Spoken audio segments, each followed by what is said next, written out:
Alhamdulillah pada malam ini bisa bertemu kembali dalam rangka memulai kembali kajian pekanan. Mudah-mudahan Allah selalu senantiasa meringankan langkah kita untuk istiqomah dalam menjalankan segala perintahnya dan untuk ilmu dalam rangka untuk memperbaiki amal, karena amal tanpa ilmu akan bisa sia-sia. Maka dalam hadis abidun alapun khairu min alim, 1000 ahli ibadah lebih utama daripada 1 orang tapi tahu ilmunya. Apapun ilmu itu, baik ilmu akhirat maupun ilmu dunia, sebab dengan ilmu ada petunjuk dalam beramal. Ala kulli hal, insyaallah segera saya mulai sambil menunggu yang lain. Mudah-mudahan hadir, tidak ada halangan. Ada beberapa teman yang sedang halangan, mudah-mudahan dilancarkan di sana. Insyaallah pada malam ini akan mengkaji makalah ke-14. Bismillahirrahmanirrahim. Al-kaunu kulluhu dulamatun wa innama anaruhu dhahurul haq nurul haqqi fihi faman ra'al kauna walam yashhadhu fihi au indahu au qablihi au ba'dihi faqad auzahu wujudul anwar wa wujibat anhu samusul ma'arif bisuhutil asar. Ini makalah atau pembicaraan ke-14 dari pengarang kitab ini, yaitu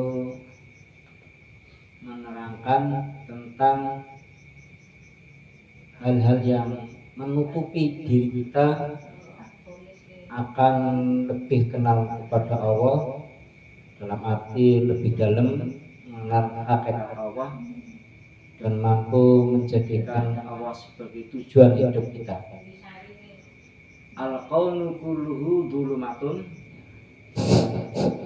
bahwa alam itu ya, semuanya dalam kegelapan. Maksudnya apa? Sebelum adanya bumi, langit dan isinya itu merupakan gelap gulita. Ini menurut ilmuwan juga begitu. Sebelum ada alam ini gelap kan dedet, tidak ada apa-apa. Kulluhu dhulumatun, semuanya gelap. Nah, ini sudah disaksikan bekas-bekas kegelapan itu oleh para ilmuwan ahli fisika, dan itu ada bekas-bekas di angkasa rayaan sana. Itu yang nanti orang barat kalau ingin tahu itu baca di internet, Big Bang, teori Big Bang. Wa innama ana ruhu dhahurul haq, sedangkan yang meneranginya itu adalah dhahurul haq fihi, dohirnya ya hanya dohirnya, yang mana itu hanya dohirnya yang hak. Maksudnya apa? Semua yang menerangkan ini dari kegelapan, dari ketiadaan adalah Allah hakikatnya. Bahwa alam semesta ini yang dulunya tidak ada, gelap gulita, kemudian bersinar, semua itu yang menyinari adalah dohirul haqqu fihi, ya maksudnya adalah Allah. Selanjutnya pengarang ini mengatakan faman ra'al kauna, maka barang siapa yang melihat kaun alam semesta, kita tahu ada langit, ada matahari, ada macam-macam yang bisa bersinar, walam yashhadhu fihi, dan tidak mampu melihat apa di sini? Maksudnya tidak mampu melihat Allah fihi, dalam di dalam alam raya ini, tapi tidak melihat. Au indahu, atau di dekatnya, tidak tahu di dekatnya dekat apa? Kita tahu dekat alam kita, yang paling dekat dengan kita apa ya? Lingkungan kita. Qablahu, atau sebelum apa-apa yang terjadi pada diri kita. Ba'dahu, atau setelah apa-apa yang kita lakukan. Faqad auzahu, maka sesungguhnya telah disilaukan. Maksudnya telah disilaukan, tapi sanging silone ora-ora. Kayak kita berpapasan dengan sinar mobil. Kadang kita tidak bisa melihat mobil itu karena sinarnya menghalangi. Wujudul anwari, itu wujudnya nur hak, yaitu Allah sendiri. Wa wujibat anhusumusul ma'arif, dan tertutup bagi kita, bagi manusia apa? Sumusul ma'arif, yaitu surya atau cahaya kemakrifatan. Ya, kita tertutup bagaimana bisa mengenal Allah. Kita tertutup bagaimana bisa mengenal ilmu-ilmu Allah. Kita tertutup dengan segala kekuasaan Allah, keindahan Allah dan lain sebagainya. Bisuhu bil asar, yaitu yang menghalanginya adalah tebalnya benda-benda yang ada di alam semesta ini. Maksud dari makalah ini adalah, tadi saya terangkan bahwa dari ketiadaan alam ini kita tidak ada, dari ada, semua itu karena disinari oleh Allah. Tanpa sinar Allah tidak mungkin matahari bersinar, tidak mungkin bulan bersinar, dan lain sebagainya. Namun kita tidak melihat, kita hanya melihat bahwa matahari yang bersinar oleh matahari itu sendiri. Kita tidak sadar oleh keterangan dari ulama kaitan ini, seandainya tahu bahwa semuanya benda ini bersinar itu adalah yang menyinari Allah, bahwa bukan bendanya itu sendiri yang bersinar, maka kalian akan sadar betul dan bisa melihat makrifat kepada Allah. Hanya kita kadang terjebak secara keilmuan, ya, yang mana keilmuan itu ya penglihatannya hanya segi logika, hanya segi logika. Padahal alam ini tidak semuanya bisa dicerna oleh logika, karena dalam alam ini ya, itu ada 3 macam. Irasional, sesuatu yang tidak masuk akal, ya, memang tidak masuk akal. Contohnya apa? Ya namanya nanti ada hujan uang dari langit. Ya, itu irasional, nggak mungkin. Ya. Juga ada yang sifatnya rasional, apa semua itu masuk akal semua, itu semuanya masuk akal semua. Manusia bakal mati ya masuk akal, benda dari atas jatuh ke bawah ya masuk akal, itu bisa diterima oleh akal. Manusia kadang memahami hakikat benda alam itu pakai logika, sehingga matahari bersinar, rembulan bersinar karena sorotan matahari. Itu berdasarkan setelah mengalami penelitian itu hanya peninjauan akal. Sehingga yang terjadi apa? Melihat alam-alam yang lainnya begitu saja, seolah-olah ya bumi ini tidak bersinar, ya, dan lain sebagainya. Tidak melihat bahwa segala sesuatu bergerak, segala sesuatu bersinar, segala sesuatu macam-macam adalah ada penciptanya. Nah, ini yang kadang bahwa Allah itu memberikan, ya. Maka di sini faman ra'al qauna wa lam yashhad indahu au qablihi au batihi faqad azawu, bahwa ada sinar tapi semuanya itu menghalanginya menjadi silau. Justru Allah memberi sinar itu tidak mampu memberi petunjuk. Contoh, Allah memberi sinar matahari namun tidak menjadi petunjuk. Karena apa? Itu tadi hanya logika saja.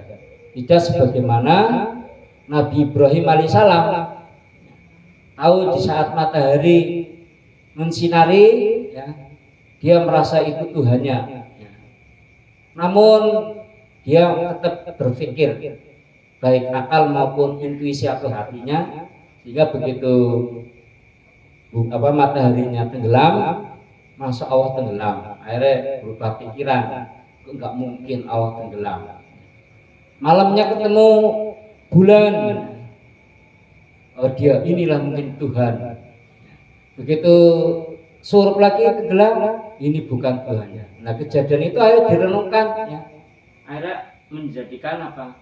Dia makrifat kepada Allah. Akhirnya apa? Semua yang ada ini, ada yang tenggelam, ada yang muncul dan lain sebagainya, pasti ada yang mengendalikan. Ya, akhirnya ketemu Allah di situ. Walaupun secara zahiriyah tidak pernah melihat Allah, tapi karena itu tadi dia tidak tertutup oleh silonya alam semesta ini, ya, bahwa alam itu wujud ya hanya wujud, tidak disadari bahwa dulunya tidak ada, dulunya gelap semua ada, itu ada yang menyinari, yaitu Allah Subhanahu wa taala.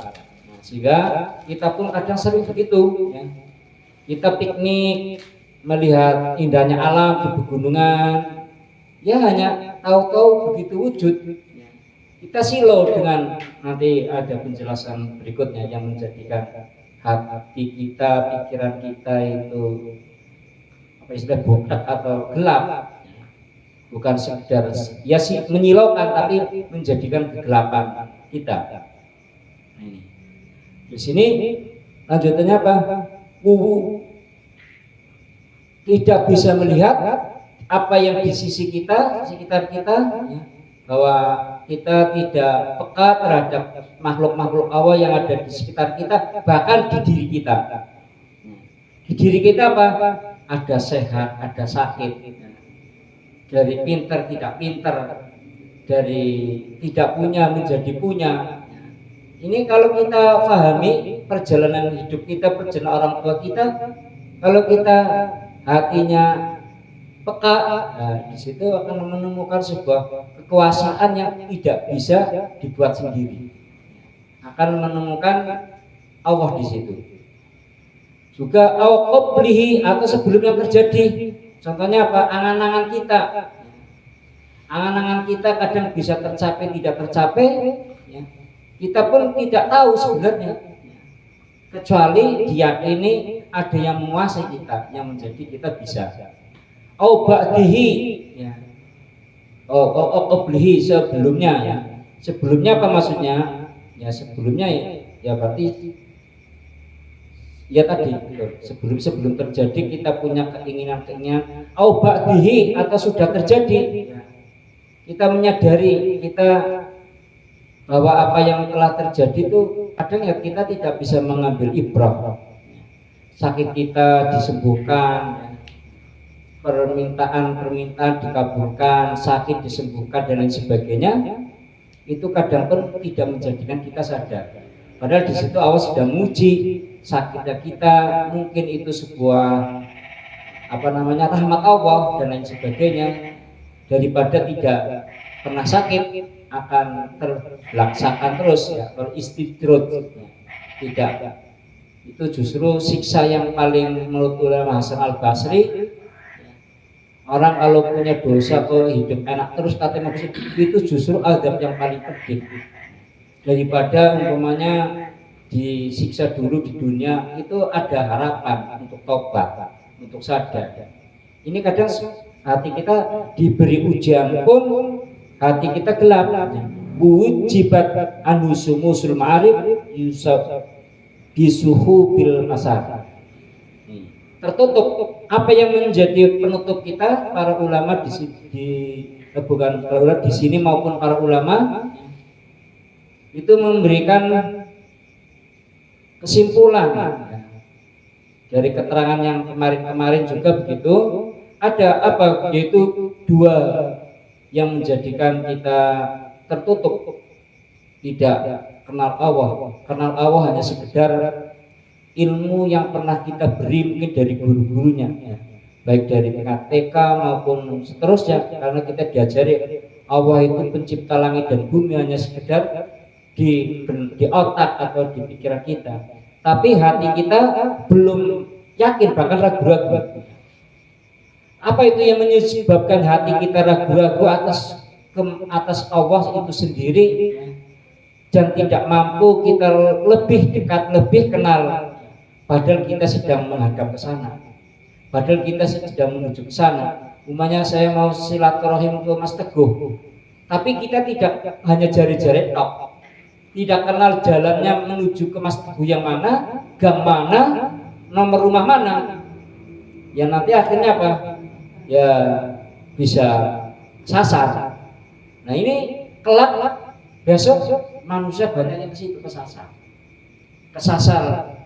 ya kesasar. Besok menyesali, ya Allah kesasar ya Allah kembalikan lagi ke dunia walaupun sehari, ya supaya bisa menemukan jalan yang benar, ya besok akan getun seperti itu di akhirat. Apa itu yang membuat kita kesasar? Yang pertama adalah syahwat kita, keinginan hati kita kepada apa? Ya kepada dunia lebih dominan.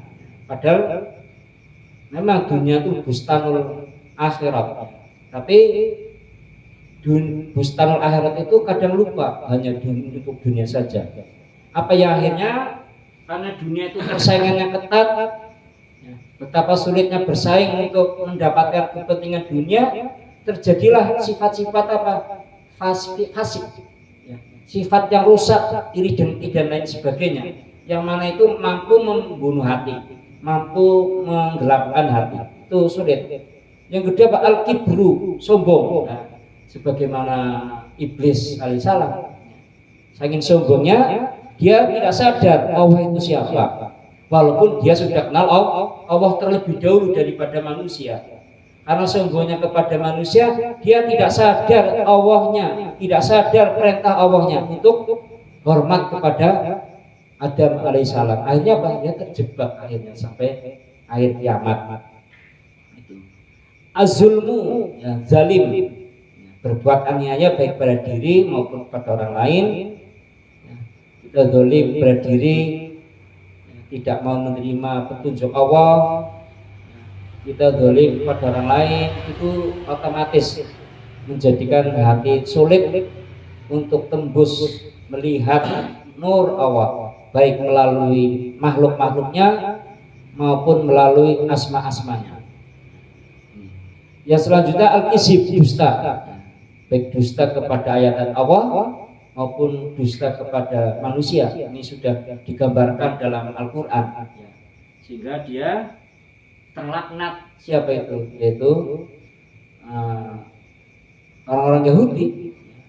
Orang Yahudi itu pandai mempelajari Al-Quran, seperti cerita Bibi waktu kuliah di Jerman.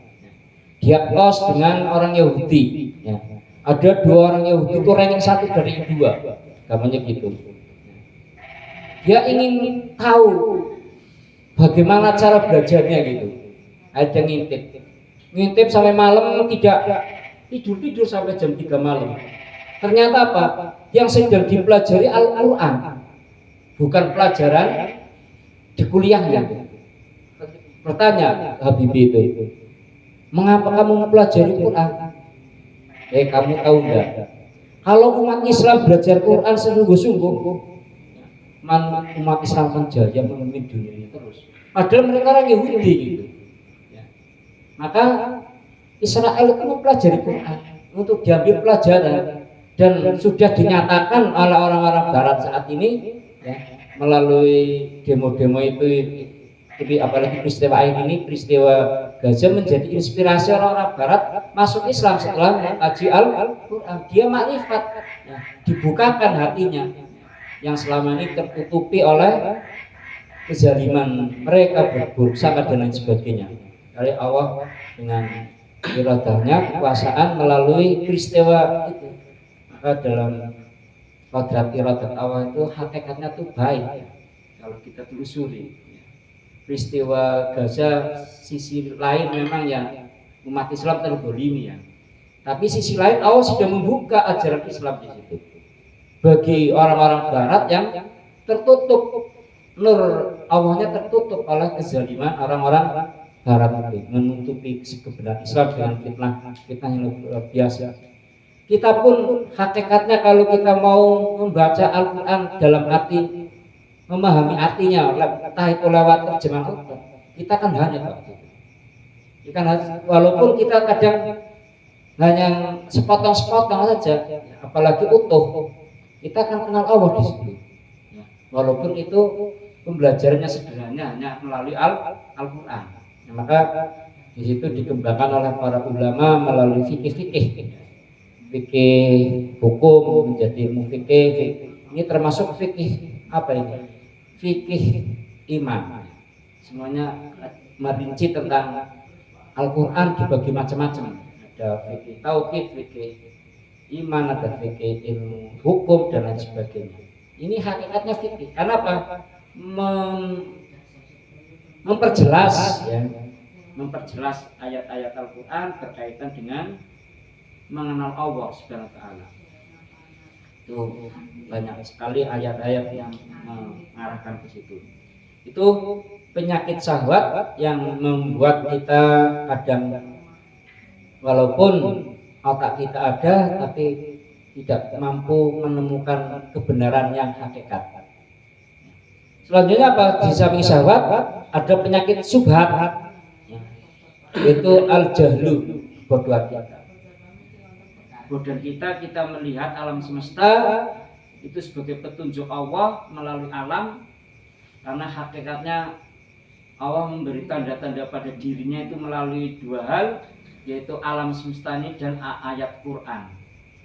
Nah, kadang orang tidak percaya ayat Quran tapi mampu mempelajari ayat-ayat Allah berupa alam, banyak menjadi jalan kenal sama Allah.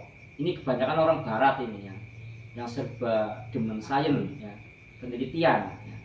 Dan itu akhirnya menyadarkan banyak hal seperti penemu Big Bang, teori alam semesta, itu jadi muslim. Ahli nuklir di Australia itu meneliti mengapa umat Islam wudunya ajik anggota badan itu, padahal dia Nasrani, akhirnya masuk Islam, Pak. Itu semua dari ayat Quran ya. Dan itu masih banyak sekali. Nah, apalagi kita sudah beriman ya. Ya, maka kata Rasulullah, ambillah hikmah dari manapun berada. Karena hikmah itu hakikatnya milik kita, milik umat Islam ya. Maka hikmah-hikmah yang telah diperoleh oleh orang-orang non-muslim pun layak untuk kita tiru atau ambil dalam rangka mengenal Allah lebih dekat. Hakikatnya yang ingin kita cari selama ini pun hakikatnya menuju ke situ ya. Hanya kita itu ya sudah permainan global. Setelah merdeka ya, kurikulum kita pun masih diintervensi oleh peninggalan penjajah, baik oleh murid-muridnya yang diajari sana ya, maupun intervensi kolonial, sehingga kurikulumnya bukan semakin menyatukan kita kepada Allah. Namun alhamdulillah para pejuang muslim masih banyak yang bertahan ya, rela berjuang tanpa bantuan melalui pesantren-pesantren. Itu untungnya Indonesia itu kemenangannya di situ. Mungkin secara fisik kalah, ekonomi kalah, tapi banyak pejuang-pejuang umat Islam yang mempertahankan pendidikan sehingga kita kenal Al-Quran, kenal Islam, tidak bisa kita pungkiri. Itu aja lu. Bodohan jelas menutup segala hal. Yang selanjutnya penyakit subhat ya. Irtiyah ya. Apa itu? Ragu-ragu. Mengapa ragu-ragu? Mengapa hati kita ragu-ragu padahal hati itu petunjuk? Sehingga keraguan itu menjadi keraguan selama-lamanya, tidak mengubah diri kita. Karena apa di situ? Karena hati kita sudah penuh dengan kegelapan akibat dosa-dosa kita. Maka dalam hadis, janganlah kamu melakukan sesuatu yang ragu-ragu. Kalau masih ragu-ragu, buang keraguan itu.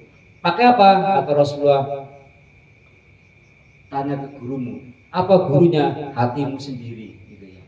Nah, kalau kita melangkah, ya ragu-ragu. Kalau ragu-ragu terus ya jangan melangkah, itu sudah kita petunjuk ya, dan lain sebagainya. Bagi orang-orang yang sudah tadi tidak tersilokan oleh penyakit ini, ya, insya Allah ada sesuatu itu ada petunjuk. Melangkah itu berdasarkan petunjuk ya. Itu pasti ya. Arep meriang ngerti kadang melalui petunjuk ya. Alhamdulillah saya sehari tadi sakit. Sehari sakit. 3 sebelumnya mimpi. Saya biasa Pak, kalau mimpi sholat wudhu Pak, pasti sakit. Kalau mimpinya wudhu, cari air, terus sholat, wis pasti sakit. Tapi yang nemune iwak Pak, udah rezeki noplok Pak. Iya Pak. Tapi nggak ngimpi kowe pasti duit arep ilang. Kowe sejak kecil dulu Pak sampai sekarang. Itu loh. Ya, ini dari baru udah ada rasanya berangkat sekolah ya. Lagi mulai enak-enak kepengen Pak.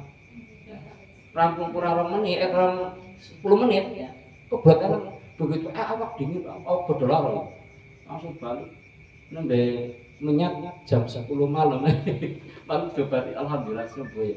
Karena punya SMS gue dibayar enggak saya ajar banget semari. Ya itu. Insya ada petunjuk ya. Kalau ini sifat-sifat ini pasti itu. Makanya ada apalagi lebih ditingkatkan, lebih jernih. Kita aja kadang masih malas-malasan, kadang masih diberi firasat. Semua orang pasti diberi. Semua orang pasti, berarti menunjukkan apa? Ada potensi untuk lebih kenal dengan Allah. Itu pasti. Hanya kita kadang ya udah tadi sungkan, dan sebagainya itu. Itu apa ragu-ragu. Yang selanjutnya adalah inqiraf, penyimpangan. Penyimpangan. Apa ya? Kemaksiatan. Maksiat itu menutup pintu hidayah, pintu makrifat dan lain sebagainya. Karena hakikatnya maksiat itu adalah yang menggelapkan hati.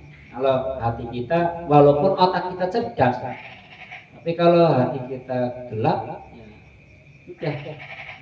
Makanya yang terjadi itu yang banyak di negara kita dan negara yang lain. Banyak lulusan pesantren, bahkan profesor ya. Tapi ya udah dikorupsi ya dan lain sebagainya. Juga bohong dan macam-macam ya itu tadi. Karena suka maksiat sehingga tertutup hatinya, walaupun logikanya dengan teorinya, ilmunya itu banyak, tidak mampu dan lain sebagainya. Seperti cerita kenal Bani Israel, kenal panjenengan sudah dengan ulama Al-Barsiso gitu ya. Terus apa lagi itu? Bal'an Al-Bahiro itu ya, ulama besar. Itu ulama besar semuanya itu. Kalau Bari siapa itu yang pertama? Tadi pertama siapa? Barsiso. Itu ulama besar, dia zaman Bani Israel. Tapi apa? Karena kemaksiatan dia malah tidak makrifat Allah lagi, malah lebih percaya kepada rujukan setan. Al-Ba'an Al-Bahiro itu ulama besar, muridnya Nabi Musa alaihissalam, diutus untuk berdakwah di kerajaan sana. Tapi akhirnya apa? Dia silo, sahabatnya muncak, merasa tersanjung, diberi sajian yang luar biasa oleh raja itu. Akhirnya malah apa? Mengkhianati dakwahnya sendiri. Akhirnya di situ keistimewaan yang dulunya marifat kepada Allah, bahkan ulama itu tahu arus Allah, ketika itu hilang semua ilmunya. Hilang karena apa? Pengkhianatan atas hak Allah. Hak Allah itu apa? Ya dakwah termasuk. Itu muridnya Nabi Musa sendiri. Itu bahkan Nabi Musa sendiri nggak mampu melihat aras, ilmu batinnya kalah Nabi Musa itu sendiri.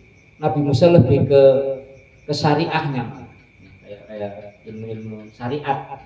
Tapi ini muridnya diberi kemampuan ilmu yang lebih daripada gurunya. Ya. sehingga segala doanya mustajabah sekali. Tapi itulah ujiannya. Di saat diutus untuk dakwah malah terjebak atas hidangan rajanya. Rajanya sengaja menguji, tapi ujiannya kalah dengan hanya persoalan saja, penginapan dan sebagainya. Dia merasa ini sudah jadi orang mulia di sini, merasa mulia, dia tidak sadar, sehingga apa? Allah, ilmu-ilmu yang Allah berikan ya, tidak diberikan kepada hamba-hamba yang lain, langsung tercabut, tertutup. Bukan Allahnya yang menutup, tapi tertutup oleh pengkhianatan kepada hak-hak Allah. Kita pun sama. Mengapa kita kadang sulit sekali ya, untuk bisa marifat, apa hati kita bisa peka kepada hal-hal yang bersifat kaitan dengan spiritualitas kita, khususnya kepada Allah. Ya karena kita sering mengkhianati. Apa? Ya sederhana kita. Dalam surat Al-Jumu'ah, ya ayyuhalladzina amanu idza nudiya lis-sholati min yaumil jumu'ah fas'au ila dzikrillahi wa dzarul bai'. Ya orang-orang beriman ya, idza nudiya dikala dipanggil Allah ya, min yaumil jum'ati ya, maksudnya di sini untuk sholat Jumat, maksud mafhumnya makna luasnya ya semua sholat ya. Fas'au maka bersegeralah wa dzarul bai', dan tinggallah perdagangan, walahwan dan bersenda gurau. Nah kita kan kadang saya pribadi ini maknanya hak-hak lain, bukan hanya sekedar sholat. Kita lebih mudah nantilah ya. Itu gampangnya hak Allah, kaitannya sholat pun gampang nanti gitu ya. Padahal yang memanggil Allah. Tapi kalau coba kalau kita yang memanggil bupati sekarang, sibuk apapun kita pasti cepat, apalagi presiden. Nah, padahal presiden dan Jokowi bukan tandingan Allah, nggak ada apa-apanya ya. Tapi mengapa kita yang memanggil, yang menjamin kita hidup ya, yang menentukan nasib kita ini, yang mengadakan kita ini, kok malah dipanggil santai, apalagi tidak memenuhi panggilan. Ya otomatis kalau seperti itu ya gelap terus hati kita. Maka orang-orang yang seperti itu jangan iri seandainya mereka diteruskan hidupnya dinikmat, hidupnya lebih baik. Jangan apa namanya hebat itu sengaja oleh Allah ya, itulah bentuk murkanya Allah biar tidak sempat lagi mengenal Allah lagi. Sebab mengenal Allah lagi ya percuma ya. Mengenal Allah lagi percuma, atau lah cuma kamu hanya mereka hanya entah nanti mungkin kalau susah baru ingat. Akhirnya apa? Allah saat digawe susah kalau senang terus lanjut mati. Dalam hati ada itu namanya. Ada kalau orang hidupnya di dunia, ciri-ciri orang yang tidak husnul khotimahnya dalam hati.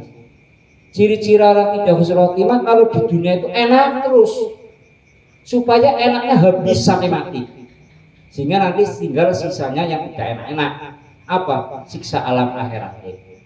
Tapi yang dunia kok lihatin terus susah ya, sholat rajin susah ya, dalam arti biar susahnya habis di dunia, jangan sampai dibawa ke akhirat.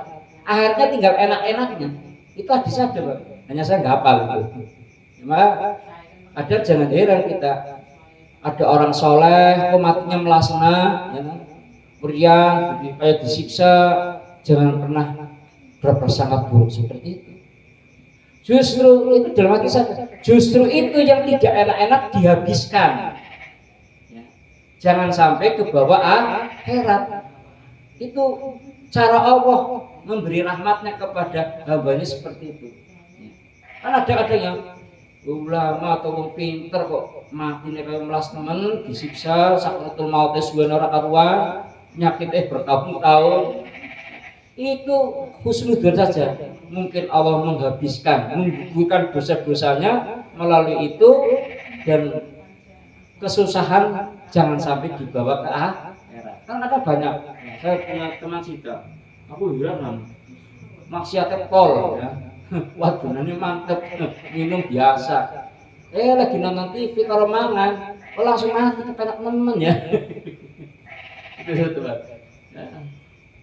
Pengen ya ikuti caranya. Itu jelas itu ada petunjuk-petunjuk itu ya. Makanya kita kadang keraguan-keraguan itu kadang karena faktor ini ya yang menjadikan kita sulit untuk lebih mengenal Allah, karena keraguan-keraguan kepada diri kita. Allah jane kepada kita bagaimana gitu ya. Sholat rajin terus, sedekah terus, kok anak-anak diatur. Ya mana Faiz ya. Lah itu jangan ragu, Allah itu memberi ujian ya.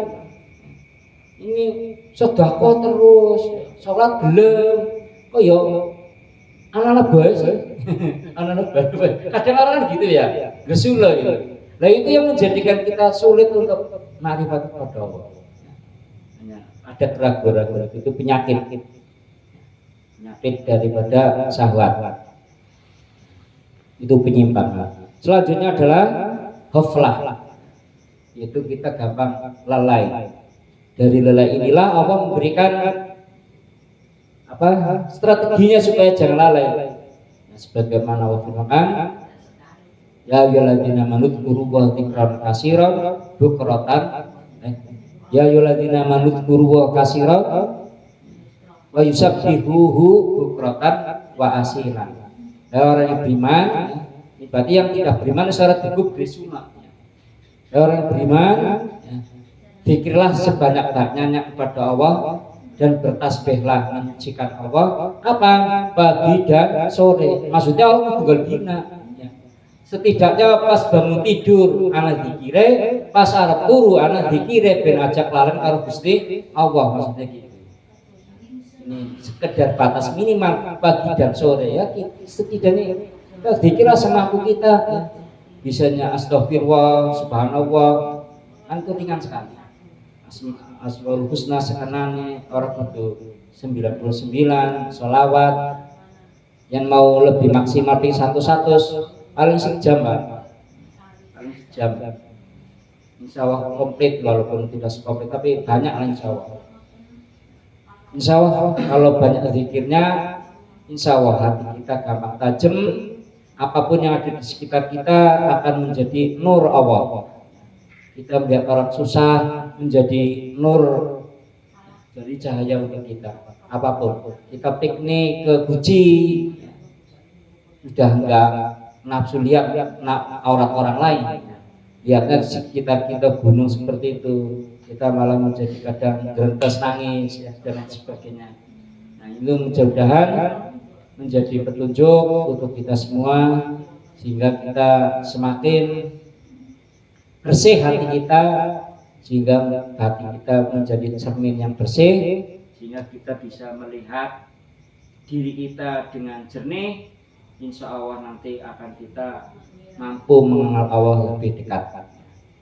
Itu mudah-mudahan yang saya sampaikan boleh menjadi pelajaran bersama dari diri saya pribadi dan panjenengan. Mudah-mudahan hari-hari kita ke depan lebih baik ya di sisi Allah Subhanahu wa taala. Amin Allahumma amin. Apabila ada yang mau bertanya, monggo silakan.